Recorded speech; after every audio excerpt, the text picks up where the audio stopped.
The shuttle doors opened with a hiss, and the first thing Elias Ward felt was the weight of silence. Not the dead quiet of an empty lab, but a living, expectant hush, as if something was holding its breath. He stepped down onto the pale stone platform, the surface cool even through the boots of his environmental suit. Ahead of him stretched the dome, an impossible sweep of glass-like material, arching hundreds of meters high, catching the light of the twin suns and bending it into rainbows. Inside, through the shimmering curve, he could see motion-soft shapes of plants, slow shifts of color, a ripple, as if the air itself moved to an unheard rhythm. He checked his wrist display. Vitals, steady. Comes live. His team's voices were distant through the feed, .com, and clinical. We're reading you fine, Elias. Remember the mission parameters. Observe, collect, do not engage beyond protocol. He grunted in acknowledgement, but kept his eyes on the dome. There was something hypnotic about it. He had seen alien flora before. He had read dossiers and reports. But nothing prepared him for this.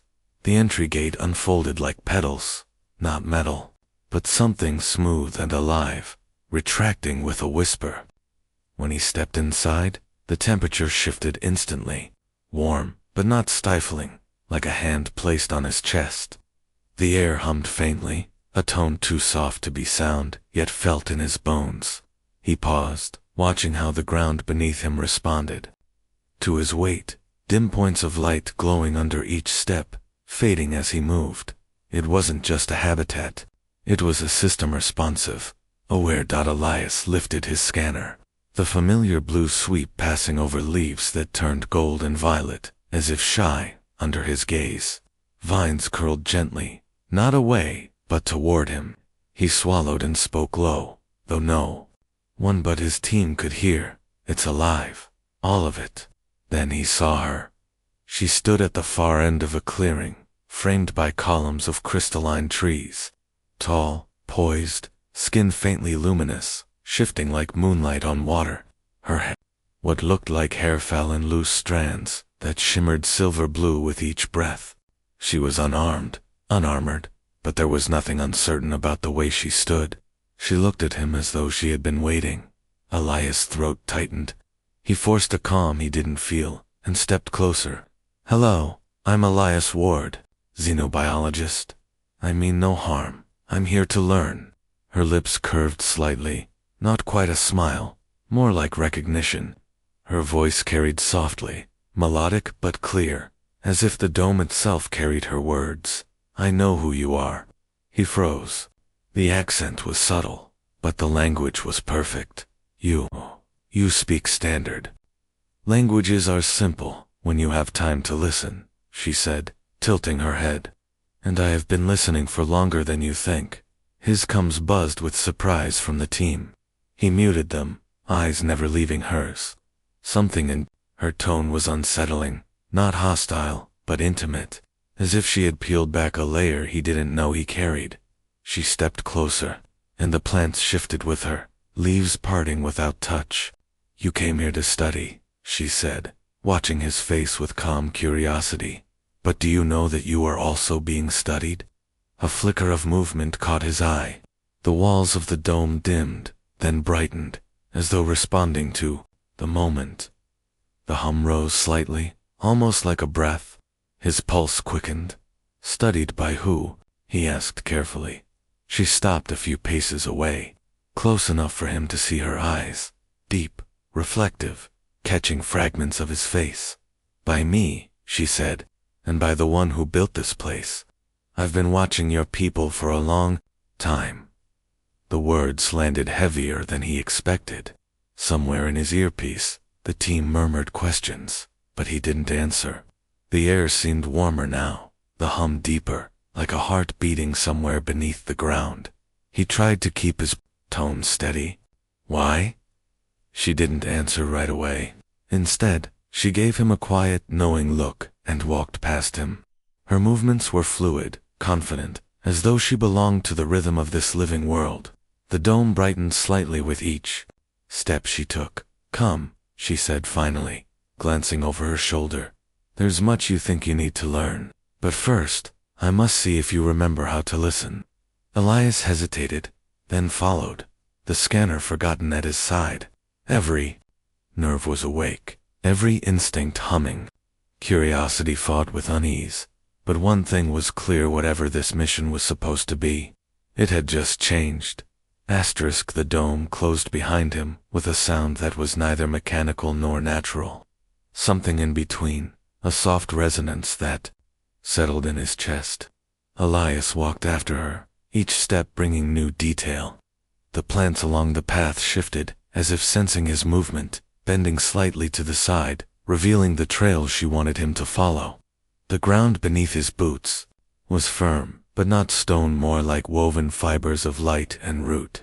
Above, the ceiling glowed faintly, pale blues and greens swirling like a calm ocean. His comm crackled. "Ward, telemetry's shaky. Your vitals just spiked." "What's going on?" He muted them. The voice felt like static compared to the living quiet around him. Lyra moved ahead, unhurried but certain, her posture upright and calm, like someone walking through a memory rather than a place. Elias studied her from a few steps back. She looked fragile and untouchable at the same time, tall and slender, but the dome seemed to shape itself around her, light curved to meet her. Plants moved to clear her way. "So this is all yours?" he finally asked, breaking the silence. "Ours," she corrected gently, glancing back. "But for now, it listens to me." "It's alive," he said. "Alive, awake, and old," she replied. "Older than your oceans, older than your cities, older than your fears." He wanted to press for more, but something shifted ahead. A wall of vines parted with a sigh, revealing a wide chamber. This was no ordinary habitat. The space opened like a cathedral, pillars of crystal rising high, glowing softly. Pools of clear water mirrored the shifting colors of the ceiling, and along the walls were strange symbols etched in silver threads. Elias stopped, scanning. "Are those records?" Lyra stepped closer to a pillar, touching it lightly. At her touch, symbols rearranged themselves, forming shaped stars, worlds, unfamiliar constellations. One looked hauntingly familiar, Earth's spiral arms, the blue dot unmistakable. His breath caught. "You've mapped our world." She turned to him, eyes calm, curious. "We have mapped many worlds, but yours is loud, always building, always breaking. We wondered when you would finally look up and see who was looking back." The words landed heavier than before. He thought of the mission orders, the coded messages about samples, analysis, dominance. Now they felt crude, even childish. "My job is to study your species," he said slowly, "to understand you." She smiled faintly, and for the first time, there was warmth in it. "And yet you came here with questions we already know the answers to. So perhaps, Elias Ward, it is we who must understand you." His scanner vibrated, picking up a pulse beneath the ground, steady and rhythmic. His pulse quickened with it, then the floor shifted, not violently, but enough to make him step back. The pools of water rippled, glowing softly. Lyra remained still, watching what's happening. "It listens," she said, stepping toward him. "It feels your fear, your wonder. It watches your choices. Do not worry. It does this for everyone." The words made the hairs rise on his neck. "There were others before me." She didn't answer, only tilted her head. "Come," she said again. "There is something you should see." She led him to the far side of the chamber, where a narrow corridor curved downward. The air cooled, and the humming deepened, vibrating in his bones. Walls glowed faintly, threads of light tracing patterns that seemed to follow them.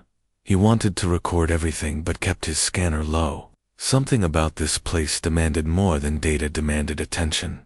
After a long descent, they entered a smaller room.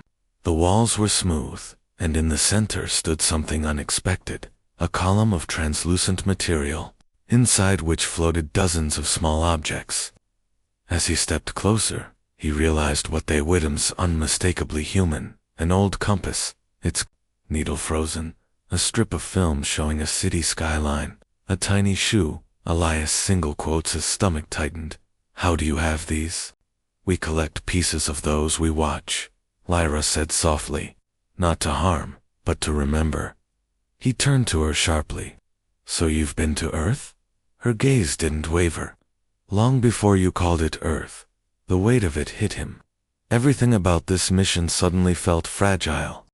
The hunter was never really the hunter, and then she stepped closer, her voice dropping low, softer than the hum around them. Your world thinks you came here first. But tell me, Elias Ward, what if you are already late? The lights in the room pulsed once, as if answering her question. The descent into the dome's lower levels felt like walking through a dream. The walls narrowed, twisting like living corridors, lit by veins of faint silver light that pulsed as if carrying a heartbeat. Elias kept his scanner on, but every reading was distorted. Temperature, pressure, even gravity seemed to change subtly with each turn. He tried to keep his breath steady, but the silence pressed against his ears until Lyra's voice cut through. Smooth and calm. You feel it, she said without looking back. It's like the whole place is alive, he murmured. It is alive. It is listening. Every step you take tells it who you are. The words tightened his chest. This wasn't just a habitat, was a test, or worse, an interrogation.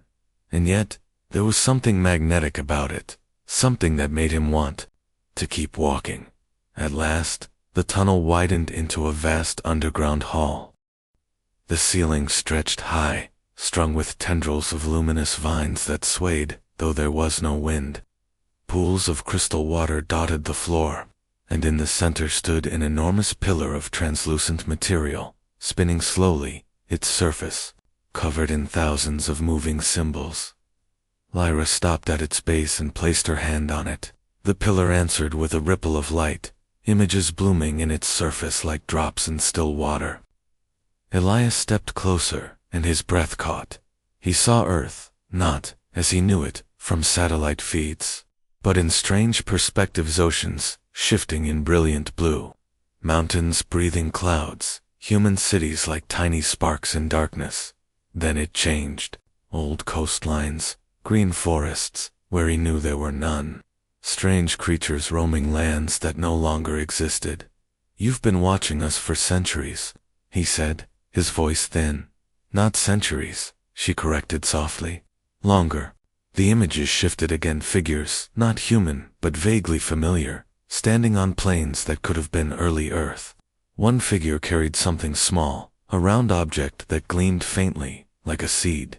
What are these? First contacts, she said. Long before your kind named the stars, we walked among your rivers and fields. We watched you grow, we watched you burn, and we wondered if you would remember. Elias stared, the reality sinking like cold water through his skin. This wasn't just an assignment. This was an echo of something much larger, something his superiors had never told him. His comm crackled suddenly. A sharp voice. Ward, your signal is unstable. We need updates. Have you secured samples? He muted it quickly. They want me to take something from here, he admitted quietly. Lyra's eyes turned toward him, clear and reflective. To cut a piece of what you do not understand, she asked, voice calm, but edged. And what if the dome decided to cut a piece of you instead? For a moment, neither of them moved. The air hummed, lower now, as if the dome had heard and approved her warning. She stepped closer, close enough that he could see faint patterns in her skin, like starlight trapped in glass.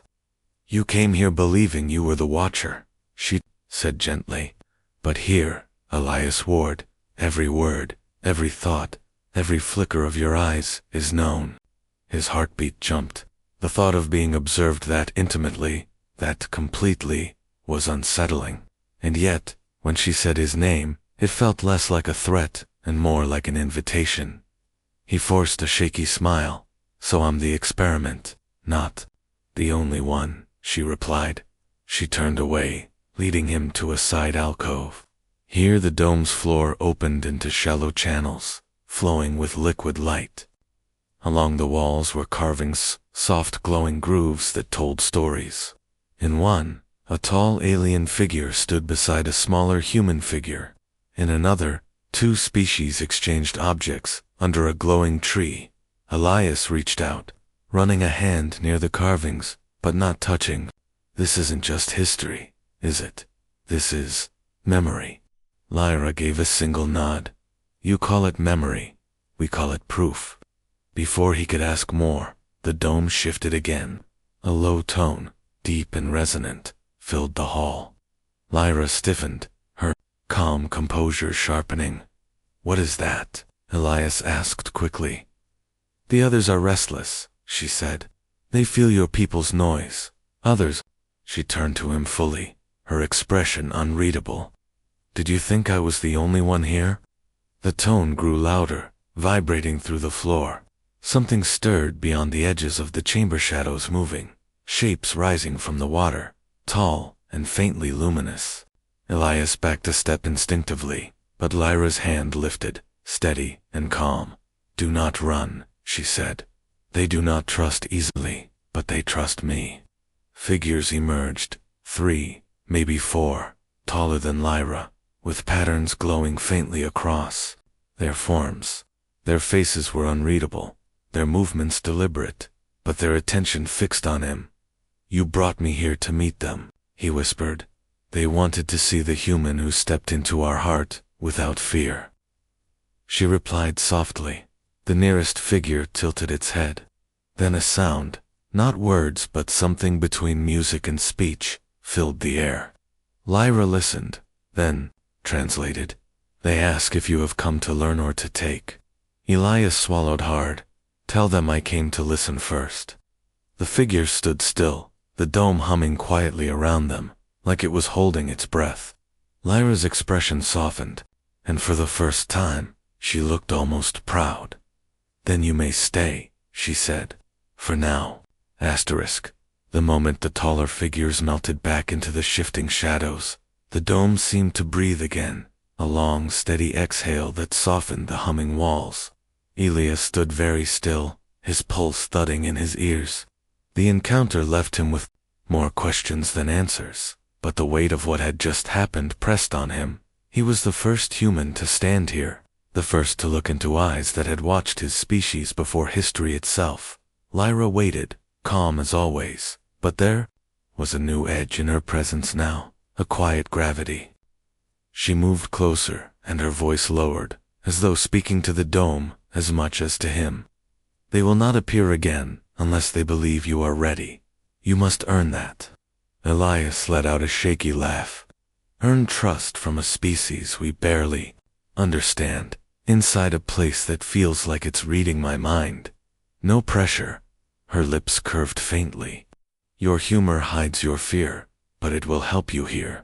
She turned, leading him down another corridor. The walls this time were smoother, seamless, and the air cooler. Thin threads of blue light wove patterns along the ceiling, pulsing softly like veins. He realized the hum he had grown used to was changing tone, lower now, almost like a distant drumbeat. As they walked, he risked a question. Why did you bring me here, Lyra? Why not keep your people hidden? She didn't answer immediately. When she did, her words were calm but carried weight. Because every watcher needs to be watched. My people believed that time was not yet ready, but the dome thinks otherwise. That made his stomach tighten. The dome thinks. It is not a building, she said simply. It is a mind. They reached a wide chamber that seemed to pulse faintly with each word spoken. The walls were alive with shifting light, and the floor was etched with circular patterns that looked almost like ripples frozen in place. In the center, suspended above a shallow basin of luminous water, was a crystal sphere, turning slowly on its axis. Lyra stepped toward it, and placed her palm lightly against the air just beneath it. The sphere stopped spinning, and flared softly. And then, without warning, the surface blossomed with images. Elias froze. It was Earth again, but not the Earth of his time. These were visions of the past, ancient forests, rivers that no longer existed, creatures that roamed long before humans. Then the images shifted forward, villages, fires, boats, cities rising and falling, wars and celebrations, everything moving in moments. He could hardly breathe. You recorded all of this. Watched, recorded, remembered. Her voice was soft, almost reverent. We learned much from you, but not enough. The images changed again, and now it was something else. Images of laboratories, metal towers, screens, voices. Him. His heart stopped. It was him, stepping off the shuttle, entering the dome, touching the scanner. It's been showing me, he whispered. It shows everything, she said gently. Nothing here is hidden. Not from the dome. Not from me. Suddenly, his cum crackled sharply, a burst of static. Ward, what's happening? Telemetry's spiking. You're off route.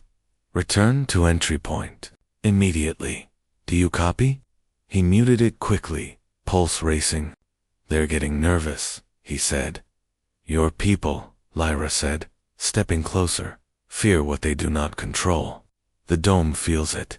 It does not like fear. And then the hum in the walls deepened again, sharper now. The light in the basin dimmed, then brightened, then dimmed again. What's happening? Elias asked, trying to keep his voice steady.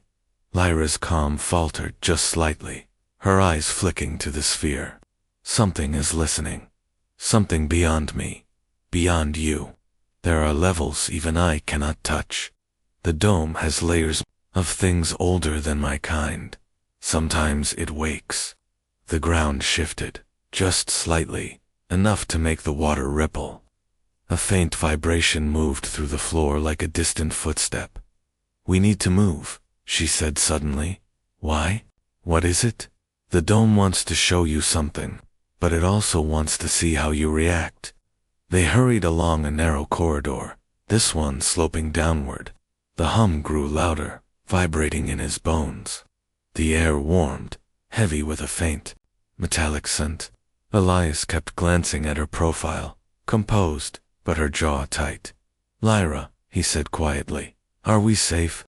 Her answer was quick, but quiet.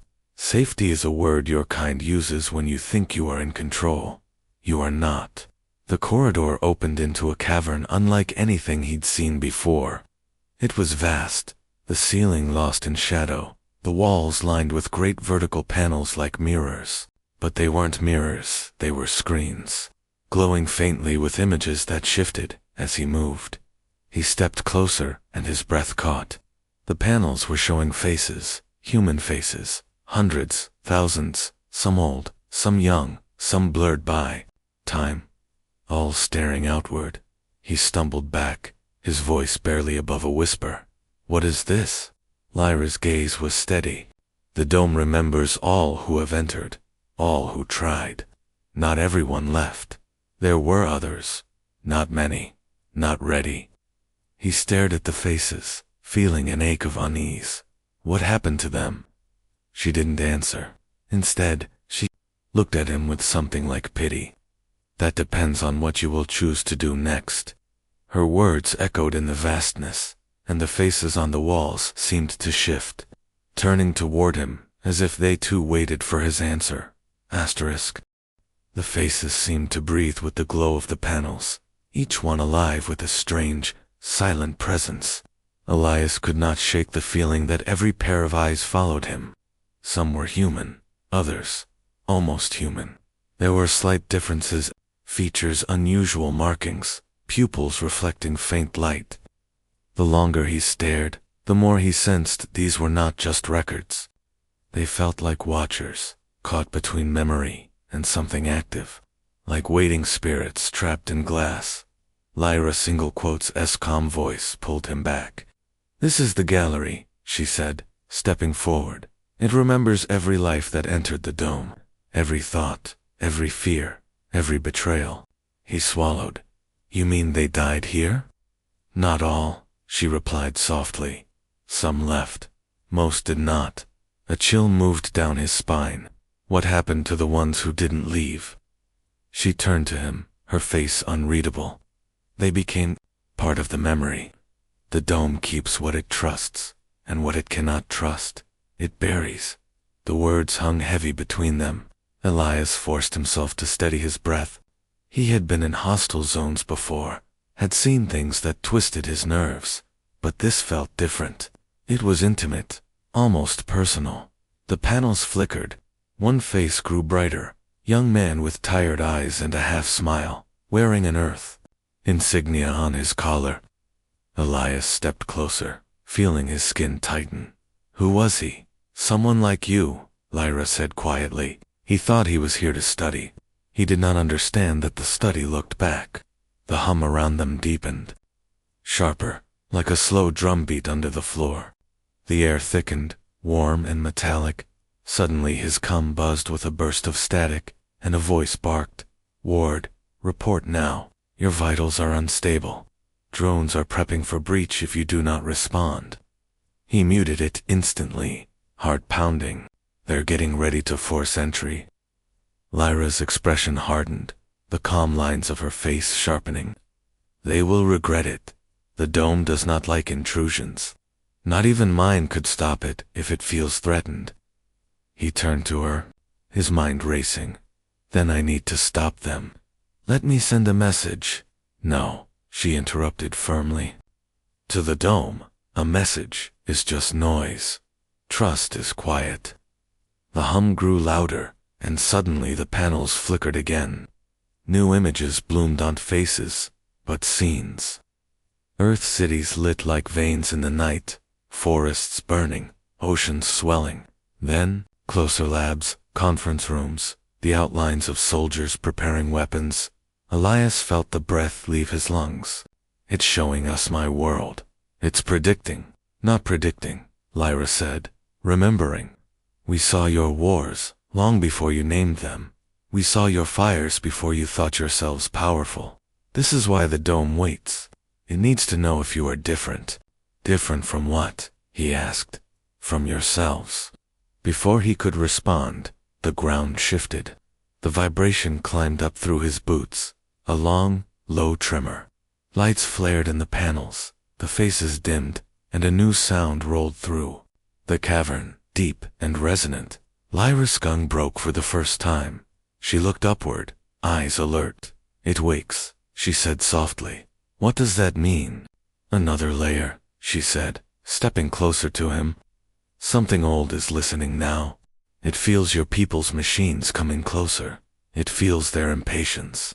A sharp metallic clang echoed from above, distant, but clear. Elias cursed under his breath. They've deployed the drones. Lyra's hand caught his wrist, firm and urgent. You must decide now. Stay with me, or go to them. The dome will choose based on what you choose. His thoughts raced.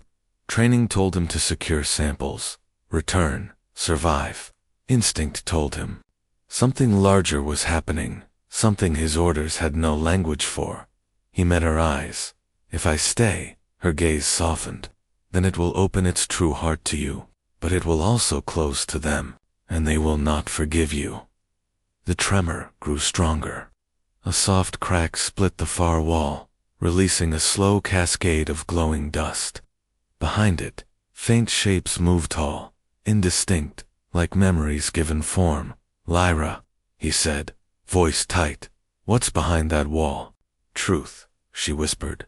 A sharp series of clicks came from his cum, an override forcing connection. Ward, abort mission. Repeat, abort, breach in 90 seconds. We are authorized to retrieve by force. He ripped the cum from his suit and crushed it under his boot. Lyra blinked, a faint smile crossing her lips. You chose. I'm not leaving, he said simply. The dome answered. The walls trembled once, then the faces on the panels blurred, melting into streams of light that flowed toward the crack in the wall.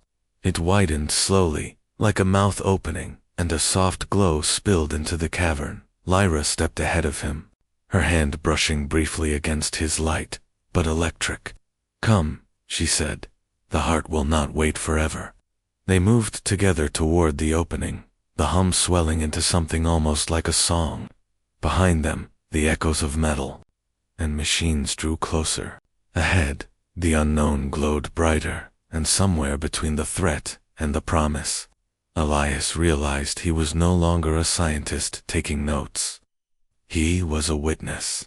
The opening in the wall widened with a slow, almost deliberate movement, as though the dome itself was measuring each second of his hesitation. The glow spilling out was soft and golden, not harsh like a machine's light, but warm, like sunlight filtering through water. Elias could feel his heart pounding as he followed Lyra through, the sound of their boots muffled on the strange, fibrous ground. Behind them, the echoes of distant metal clicks reminded him that the drones were coming, that his own people were closing in. But here, in this strange quiet, they felt very far away. As they stepped into the new chamber, Elias slowed to a halt. This place was unlike any part of the dome he had seen. It was vast, and yet intimate, as if it existed both inside the dome and somewhere else entirely. Pillars of translucent stone rose around them, spiraling like frozen smoke, and in the center stood an immense, structured neither machine nor plant, but a living lattice of light. Veins of silver, gold, and deep blue ran through it, pulsing faintly, like the nervous system of some great sleeping creature. Lyra stopped near the edge of the lattice. She seemed different here, her movements quieter, reverent. "This is the heart," she said softly. "It remembers everything, and it does not forget those who stand before it." Elias stepped closer, trying to steady his breathing. "This is what you wanted me to see?" She glanced at him. "This is what it wanted you to see. I only guide you." As if to prove her point, the lattice flared suddenly, a brief wave of light that rolled outward and across the walls. The room answered, with sound a low tone, melodic and layered, as if dozens of voices hummed together. Elias flinched. "It's talking," he whispered. "Listening," she corrected. The lattice shifted again, and images bloomed in the air above it, shapes and colors, then clearer forms. Earth's continents, shifting like time-lapse maps. Cities rising, falling. Humanity's triumphs and disasters, spinning in seconds. Elias couldn't look away, but then something else appeared. Not Earth, not history. A scene he recognized only because it was so immediate. Soldiers in white suits, armored drones, breaching the edge of the dome. "They're almost here," he said sharply. "They are impatient," Lyra said. "They think this is a vault to be opened. They do not understand. They are about to wake something that has been silent for centuries." A sudden vibration ran under their feet. The walls shimmered, then steadied. The lattice seemed to pause, as if considering. Lyra stepped closer to him, her face calm but her eyes bright. "You must choose again. The dome will not fight for those it does not trust. If they breach, it will defend itself. And defense means what? It does not always mean violence," she said, her voice low, "but sometimes it does. And it does not know the difference between friend and invader. When fear enters." The hum rose. Elias could feel it in his chest. The lattice shifted again, and this time it showed something stranger, an image of himself, standing there, lit by the lattice, and beside him Lyra. Then it split, two paths branching, one where he stood alone, soldiers behind him, the lattice dim and fractured, another where he and Lyra stood together, the lattice bright, open, welcoming. His throat tightened. "It's showing me a choice." Lyra nodded. "It always does." The dome was built on trust. Every decision it remembers. A sharp echo cracked through the air, a dull boom from somewhere above. The sound of steel meeting something it shouldn't. Elias turned. Tense. "They've started cutting through," he said. "Then you must tell it where you stand," she said. He stepped closer to the lattice, feeling the air thicken. It was alive, watching him. He hesitated, the weight of everything pressing down. His orders, his loyalty, his own fear. And then he felt Lyra's hand, light on his arm, steady, but not forcing. "What happens if I choose you?" he asked quietly. Her eyes softened, but her answer was steady. "Then it will open. To me. To you. And they will never understand what they missed." The hum turned sharper, more urgent. He reached forward, placing his palm against the living lattice. The moment he did, the entire chamber reacted. Light poured through the pillars, the walls, even the ground under his feet. The lattice flared brighter, projecting streams of symbols into the air. They wrapped around him, glowing like threads. His cum burst alive again, a panicked voice. "Ward, what are you doing? Abort, abort, breach in 30 seconds. He pulled the device off his collar and threw it to the ground. The lattice answered. Images flooded the room, but now they were different. Elias saw glimpses not just of Earth but of things far older, vast creatures walking under alien skies, oceans boiling with color, towers of light in black space. And then he saw something more intimate to memory, not his, but hers. Lyra, as a child, standing before this same lattice, touching it with wonder. Then older, alone, speaking to shadows. Then, most startling, Lyra watching a stream of Earth images long before he was born, studying humans quietly, patiently, as if waiting for something. He turned to her. "You've been preparing for this." "Waiting," she corrected softly. "Waiting to see if one of you could look at us and not see something to conquer." Another boom from above shook the ground. Dust fell in a light rain. The lattice pulsed again, and this time a panel on the far wall opened, revealing a long, sloping tunnel lined with the same pulsing veins of light. Lyra stepped toward it, turning back only once. "This is the last passage. Once we enter, it will close. There is no turning back." Elias stared at her, then at the glowing path. "What's at the end of it?" he asked. Her answer was a whisper. "The truth that even my people are afraid of." Above them, metal groaned. Below, the tunnel waited, and Elias knew the next step was more than just science, it was surrender. The tunnel was unlike any corridor they had taken before. It sloped gently, but seemed endless, as though they were walking deeper into the planet itself. The walls glowed with steady veins of light, but they were dimmer now, muted as if conserving strength for something ahead. Elias walked beside Lyra, their shoulders almost touching, the air heavy with expectation.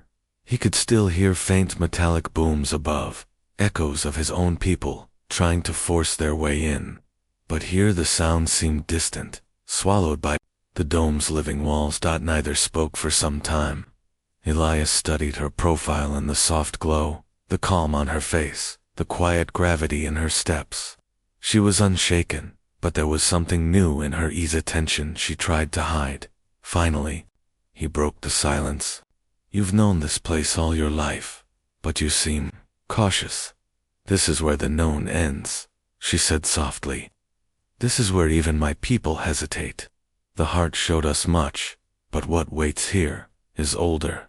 Older than you, older than this dome." She gave a slight nod. "This dome was not built by my kind. We are its keepers.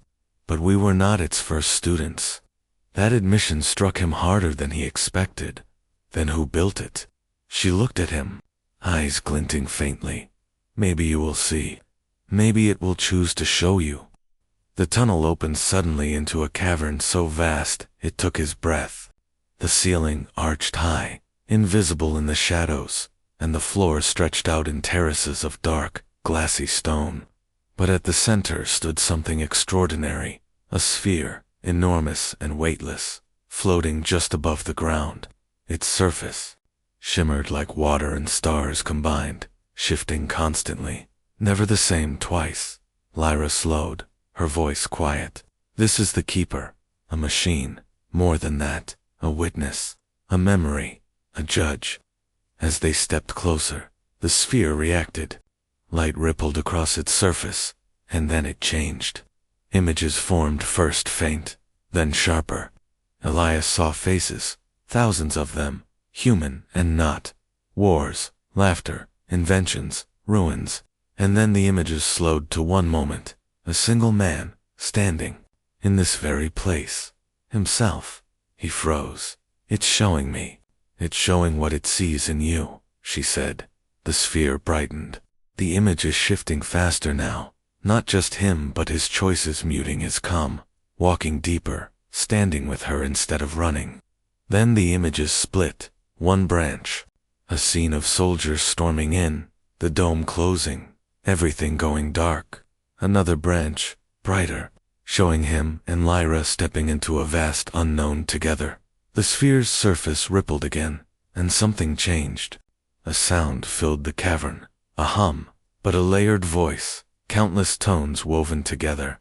It was not language, not exactly, but Elias felt it in his chest, a question. He swallowed hard. It wants me to choose again. Lyra turned to him. This is the last time. There is no half-truth here. If you choose your people, it will close forever. If you choose to stay, it will open and nothing will be the same again. His mind raced. He thought of the mission, the orders, the drones cutting through stone above. He thought of the faces in the panels, of the lattice showing paths, and he thought of her standing calm in every storm, watching him not like a subject, but like a mirror. He stepped closer to the sphere. I choose to stay. Light exploded outward, flooding the cavern in soft brilliance. The ground beneath him vibrated, but not violently, more like a steady heartbeat, welcoming. The sphere opened like liquid glass, forming a ring of light around them. Above, the sound of drilling stopped. Combs went dead. The dome sealed itself with a sound like closing water, shutting out the world. What's happening? Elias asked. Lyra smiled, faint but real. It accepted you, and it is closing the old doors. The sphere moved, and suddenly the walls of the cavern came alive. Vast holographic windows opened, revealing scenes not of Earth or Lyra's people, but of other worlds, lush planets, ruined cities, oceans under twin suns. Everywhere, glimpses of civilizations that had risen and fallen, some that looked almost human, some entirely alien. Lyra watched with quiet awe. These are the others. Those who came before, those who passed its test. The dome is not just a sanctuary, is a bridge. It remembers, it judges, and when it trusts, it shares. Elias turned slowly, trying to take it all in, and now, she looked at him, and there was warmth in her calm. Now it learns with us. Now we are not the first watchers, but the next ones. He reached for her hand, almost without thinking. She let him take it, and the sphere brightened once more, responding to the gesture, painting the walls with shapes and colors so vivid they almost seemed alive, far above. The drones withdrew, their signals cut. The human team would never know what happened inside the dome. To them, it would be silence, but here, in the heart of an ancient mind, two figures stood together, no longer stranger and subject. No longer observer and observed, but something new. As the light swirled around them, Elias understood that the study had never been about specimens or samples. It was about a question older than any world. Could two different minds meet without fear? He squeezed her hand gently. So, where do we go now? Lyra's smile was small, but certain. Anywhere it lets us. And the dome opened its memories. Like an endless book, its first page written with both their names.